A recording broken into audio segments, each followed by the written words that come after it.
Hi guys, welcome back to our channel Financiable. Today in this video I'm going to show you how to open MetaTrader 5 with Exness account. To do so, follow some simple steps with me.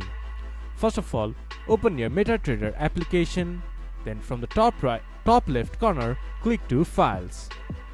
There you can see Open an Account option. Click on it, then this type of interface will pop up in your screen. From there, click to Next. Here you can see Connect with an existing trade account. Click on it, then enter your login credentials of Exness account. In Server, choose Exness account. Then, once you have finished entering your login credentials, click to Finish. Then your Exness account will be connected to MetaTrader 5. This is how you can connect Exness account in MetaTrader 5. This much for today's video.